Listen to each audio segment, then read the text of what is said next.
The reason we're having this conversation is because of the freedom that we have in this country, because of our veterans, because of those in active duty in the military, for our first responders. Think about the poor people in North Korea who can't have an opinion about anything. They can't criticize their government, they get shot. You can say whatever you want to about your government in South Carolina and the United States. You can say whatever you want to say about your lieutenant governor. We have the freedom to do that. I met a young man in the office yesterday. His name is Jacory McCall.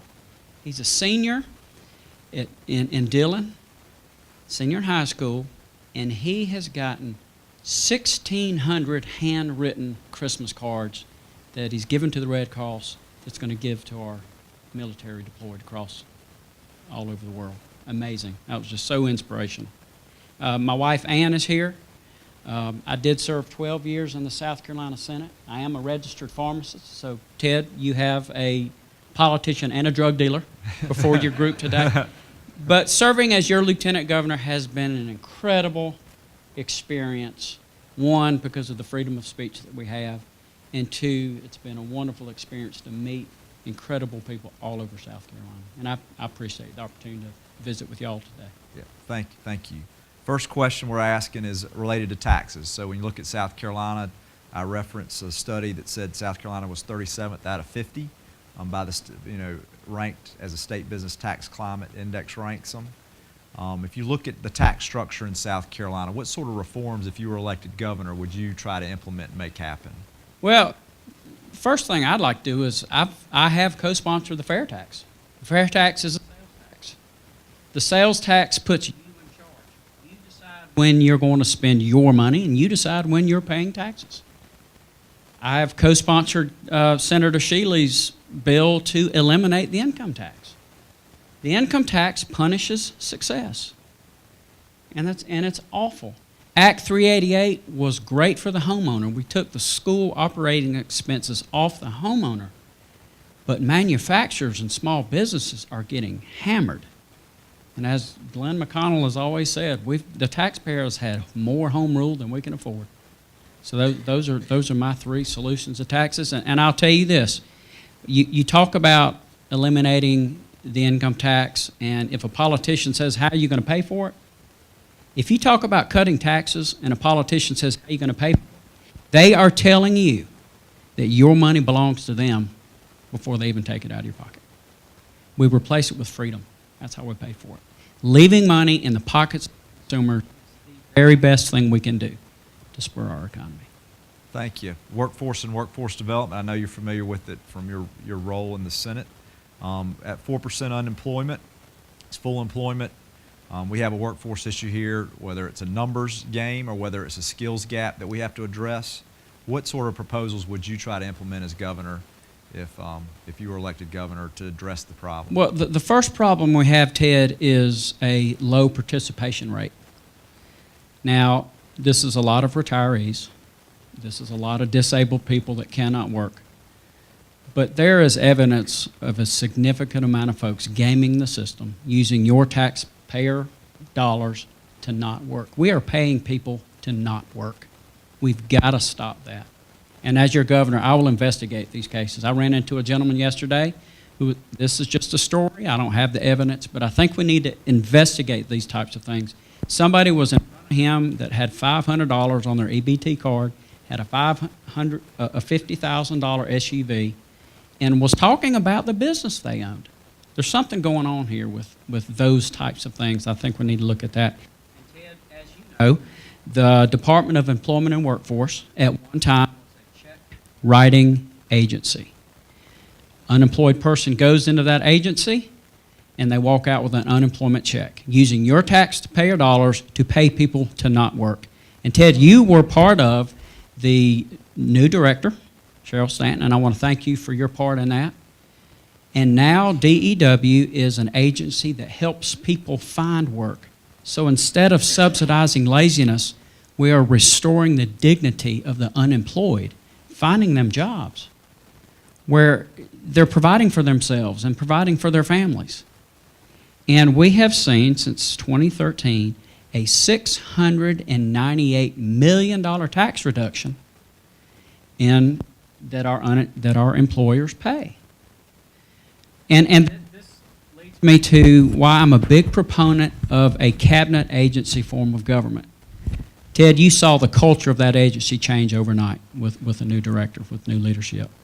We just can't do that in so many agencies that have so many controls over with the legislative control over so many of the agencies. Thank you. When we go from workforce, we go to education, and obviously there's some schools around the state that are doing some things right, but then there's a lot of places where we need some more reform or some changes. What would you do in K through 12 education? What would you do to try to incentivize change or be a catalyst for change to improve the system? And Phil mentioned this. Columbia has got to stop micromanaging the classroom. We have over 86 funding formulas for education. That's the first thing. And I love what Phil said. Let the principals run schools. And I would add, we need choice. Students and teachers need to be treated like customers.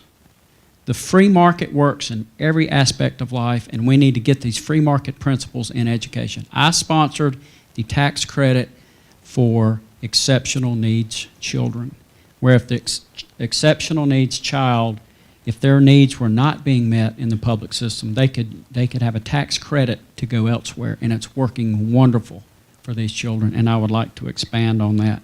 The free market works, and we need to have free market in education. We spend, I believe we rank number 37 as far as spending per pupil.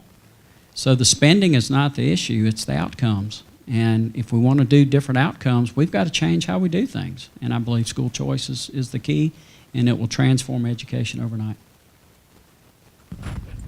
Thank you. And the last topic question is related to health care. Obviously, we know in D.C. health care is a mess.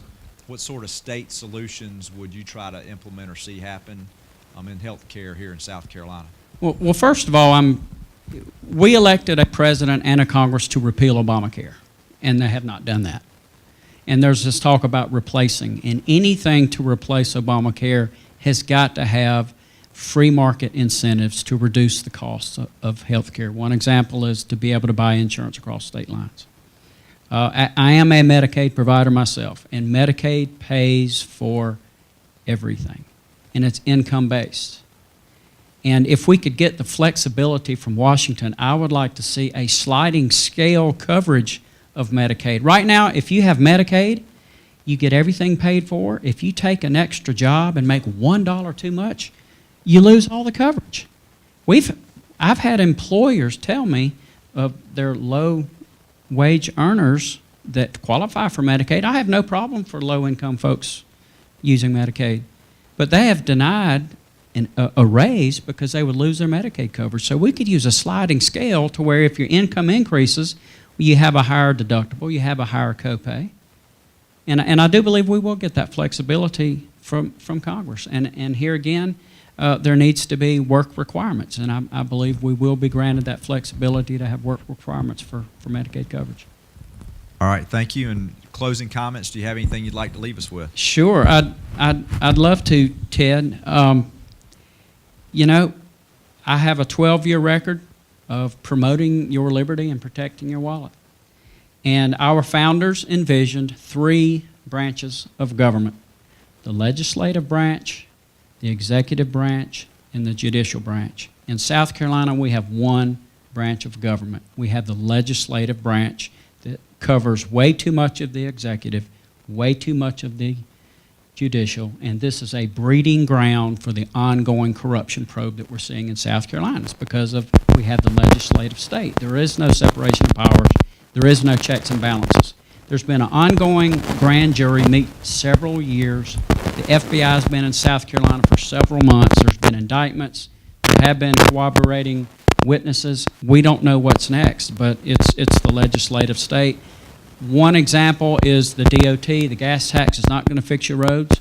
The DOT needs to be in a cabinet agency under the governor for someone that has a statewide perspective, and as your governor, we can do that, and I will get your roads fixed based on traffic flow and public safety, not political favors. I'm a big believer in the cabinet agency. And let's talk about the character and integrity of South Carolina. We've had 2 hurricanes. We've had the 1,000-year flood. We've had the ice storms. We didn't see any looting. We didn't see any gouging. We just saw neighbors helping neighbors. That's an example of the character and integrity of South Carolina. The Charleston massacre that Phil mentioned.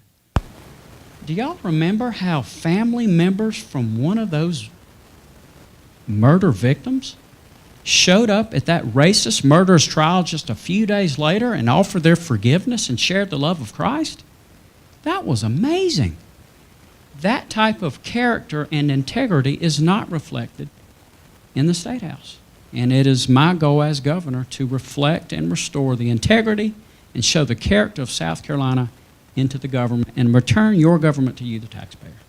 Thank you very much. Thank y'all so much for the opportunity to be here. Thank you, Ted. Sir.